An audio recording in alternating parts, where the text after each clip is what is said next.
하나님 말씀 보겠습니다. 오늘 이 아침에 하나님께서 우리에게 주시는 말씀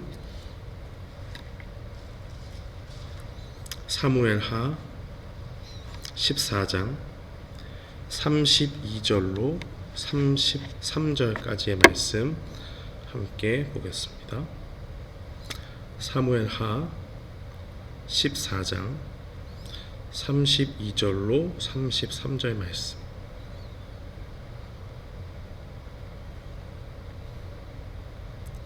우리 다 찾으신 줄 알고 함께 봉독하겠습니다. 압살롬이 요압에게 대답하되 내가 일찍이 사람을 내게 보내 너를 이리로 오라고 청한 것은 내가 너를 왕께 보내 아뢰게 하기를 어찌하여 내가 그 술에서 돌아오게 되었나이까.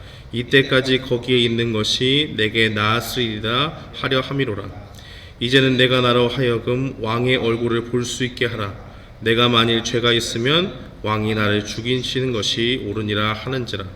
요압이 왕께 나아가 그에게 아뢰매 왕이 압살롬을 부르니 그가 왕께 나아가 그 앞에 얼굴을 땅에 대어 그에게 절하매 왕이 압살롬과 입을 맞추니라. 아멘.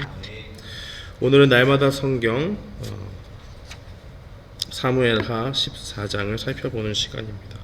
이 사무엘하 14장에는 다윗과 압살롬을 화해시키려는 그 요압의 이야기가 나와 있죠.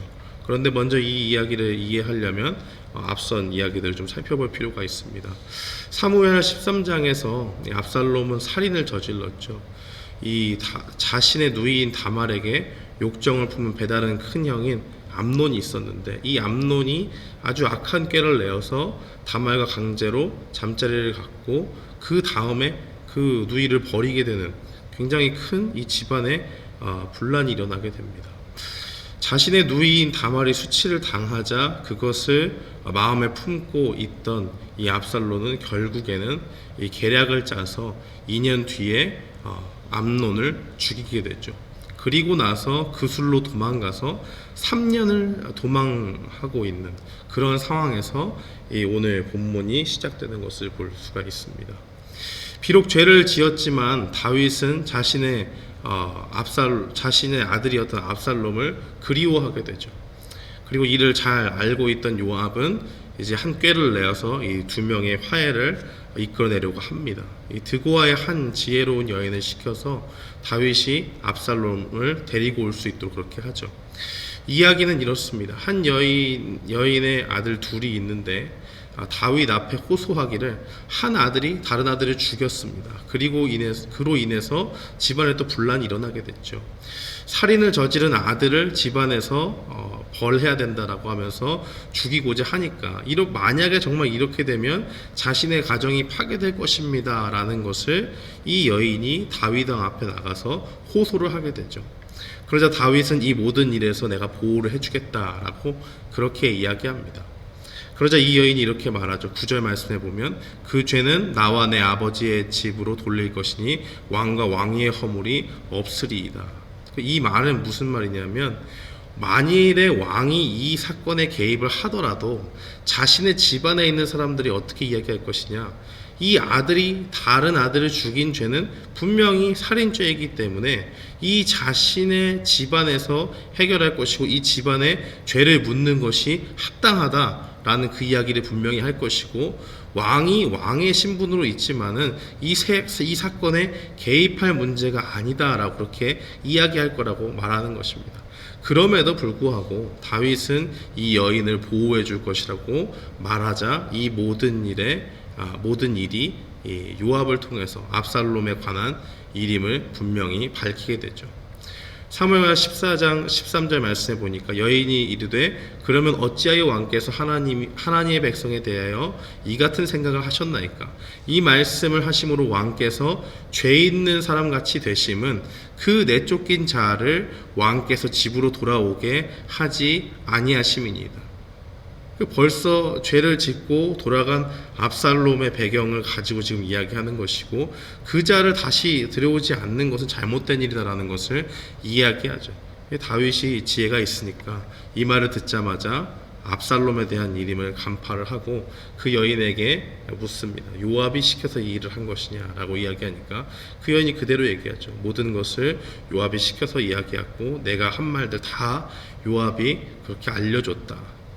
이 다윗은 요압의 말을 들어서 압살롬을 데려오게 합니다. 그런데 요압의 덕으로 자기 집에 돌아왔지만은 이 압살롬이 24절에 보니까 다윗이 그렇게 얘기하죠. 돌아오는 것은 좋지만 자신의 얼굴을 보지 못하게 하라고 그렇게 이야기합니다. 그래서 압살롬은 분명히 돌아왔어요. 돌아왔지만은 예루살렘에 돌아왔지만 2년 동안을 다윗에게 나가지 못하였고 요압이 자신을 다윗 왕에게 좀 뵙게 해주기를 간청했으나 요압이 오지를 않습니다. 그러자 이 한 꾀를 내서 요압의 밭에 불을 지르면 요압이 오겠구나 싶어서 그렇게 밭에 불을 지르니까 정말로 요압이 왔죠. 그러고 나서 32절에 다윗을 볼 수 있게 해달라고 청해서 결국 다윗을 제외하게 되는 그러한 내용이 담겨져 있습니다. 오늘 본문 말씀을 통해서 우리는 무엇을 볼 수가 있습니까? 조금 이렇게 큰 그림에서 보면 하나님은 이 죄를 반드시 벌하시는 분이고 우리가 죄에 대해서 분명히 미워하고 죄를 멀리해야 함을 배워야 할 것입니다. 단순히 우리가 이 장의 내용만 살펴보면 단순히 이 두 부자 간에 상봉하게 되는, 다시 재회하게 되는 그러한 내용들이 담겨져 있지만은 사실 이것이 더 큰 비극을 부르는 일이 됐다는 것을 볼 수가 있죠. 그리고 이 일의 시작은 어디에 있느냐? 바로 이 사무엘하 11장에 우리아의 아내였던 밧세바를 다윗이 자신의 욕정을 참지 못하고 범해서 죄를 짓는 그것으로부터 시작했다는 것을 볼 수가 있습니다. 남의 아내를 뺏어서 자신의 아내를 삼고 그의 남편 우리아를 아주 계획적으로 사지로 몰아서 범죄한 다윗은 나단 선지자로부터 그 죄를 지적받고 회개를 하지만은 하나님께서 분명히 이 집안에 칼이 떠나지 않을 것을 말씀하셨습니다. 사무엘하 12장 10절에 보니까 이제 내가 하나님을 말하는 거죠. 나를 업신여기고 햇사람 우리아의 아내를 빼앗아 내 아내로 삼았은즉 칼이 내 집에서 영원토록 떠나지 아니하리라 하셨고라고 그렇게 나와 있습니다. 그리고 나서 사무엘하 13장 1절을 딱 읽어보면 다윗이 범죄한 이후에 암논과 다말의 사건이 일어났음을 분명히 말하고 있습니다. 그로 인해서 압살롬은 이 자신의 형제를 죽이게 되고 하나님의 심판이 이 집에 계속적으로 임하게 되고 있음을 성경은 말하고 있는 것이죠. 다윗은 그러면 무엇을 했습니까? 다윗의 잘못이 여기 있는 거예요. 다윗이 자신의 집안에 뭔가 이러한 일들이 벌어질 때 하나님의 말씀을 가지고 그들을 분명히 대처를 하고 그들의 잘못을 지적했어야 됩니다. 레위기서 20장 17절 말씀에 보면 이런 말씀이 있죠. 누구든지 그의 자매 곧 그의 아버지의 딸이나 그의 어머니의 딸을 데려다가 그 여자의 하체를 보고 그 여자는 그 남자의 하체를 보면 부끄러운 일이라 그들의 민족 앞에서 그들이 끊어질지니 그는 자기의 자매의 하체를 범하였은즉 그가 그의 죄를 담당하리라. 이게 무슨 말이냐면 하나님 앞에서 자신의 의붓 누이든 이복 누이든 누구든지 자신의 누이와 이렇게 성적으로 관계를 하게 되면 그들을 대중 앞에 끌어내서 처형하라라고 그렇게 이야기하는 것이고 그들이 부끄러운 짓을 하였으므로 벌을 받아 마땅하다라는 것이 하나님의 말씀인 것이죠. 그런데 다말에게 수치를 준 암논에게 다윗은 어떤 일을 행했습니까? 아무 죄도 묻지 않아요. 성경에 그런 말이 없습니다. 와서 죄를 물었다든지 이렇게 뭔가 다윗이 그 죄를 마땅히 벌했다든지 이런 말이 없어요. 그냥 놔뒀어요. 압살롬 역시 율법에 의해서 처벌을 받아야 했습니다. 이 출애굽기 21장 14절 말씀에 보면 이런 말씀이 있죠. 사람이 그의 이웃을 고의로 죽였으면 너는 그를 내 제단에서라도 잡아내려 죽일지니라. 이 사람이 계획적으로 아주 살인을 저지르고 하나님 앞에 나와서 호소한다고 해도 그를 끌어내려서 죽여라라고 그렇게 말씀하시는 거죠. 그러니까 암논과 압살롬 모두 어떤 사람이냐? 하나님의 법안에서 하나님의 율법 가운데서 죽어 마땅한 자들이지만 다윗은 그들에게 있어서 어떠한 죄도 묻지 않고 그대로 두었다는 것을 볼 수가 있습니다. 이것이 다윗의 아주 큰 잘못이라고 할 수 있죠.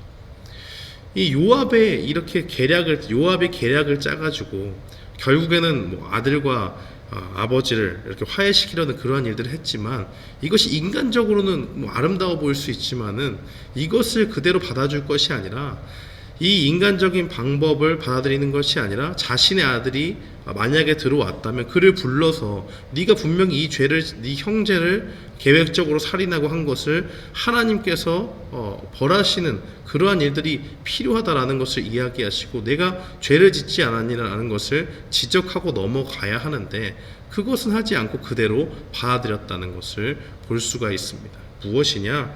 이 다윗은 정말 인간적으로, 이 정말 부정에 의해서, 아버지의 사랑에 의해서 그냥 그의 그를 완전히 풀리 용서할 수는 없었지만은 그냥 그를 안타까워하면서 이렇게 데려오고, 그것에 대해서, 그 죄의 어떤 문제에 대해서는 적극적으로 해결함 없이 그대로 두었다는 것을 볼 수가 있겠죠.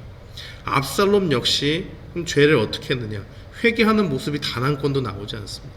그가 요압을 통해서 하나님의 은혜 가운데서 정말 그것이 하나님의 은혜라고 생각하고 다윗에게 왔다면, 그가 제일 먼저 해야 될 것은 무엇이냐? 하나님 앞에 제단을 쌓고 하나님 앞에 회개를 하고, 내가 주 앞에 회개를 합니다. 이것이 정말 죽을 죄지만은 하나님께서 특별한 은혜를 입게 하셔서 내가 정말 만날 수도 없는, 다시 돌아올 수 없는 나라에 돌아왔고, 다시 만날 수 없는 이 땅의 사람들을 다시 만나고, 이제 다윗 왕을 비록 뵙지는 못했지만은 우리 아버지로서 하나님 앞에 다시 내가 회개하고 나아가오니 다시 뵐 수 있는 기회를 달라, 이렇게 이야기했으면 얘기가 달라지겠죠. 그러나 죄에 대해서 회개하지 않고 오히려 당당하게 얘기하지 않습니까? 내가 죄를 지었으면 아버지께서 날 죽이시는 것이 가하다, 만날 수 있게 해달라.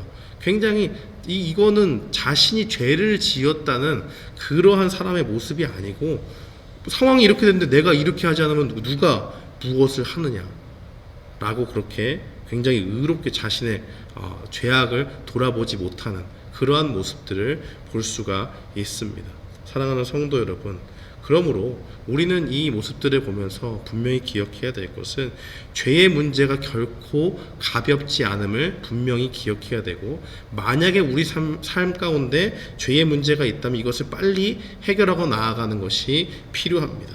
오늘 이 말씀을 기억하면서 하나님 앞에 우리가 자신의 죄를 살펴보고, 주님 앞에 죄를 적극적으로 해결하고, 죄의 모습들이 있다면 하나님 앞에 나아가서 용서를 구하고 나아가는 그러한 모습들이 필요한 줄 압니다. 이 사실을 기억하면서 주님 앞에서 오늘도 자신의 삶을 돌아보고 죄를 미워하는 그러한 주님의 사람들로 살아가는 우리 모두가 되기를 주님의 이름으로 축원합니다. 아멘.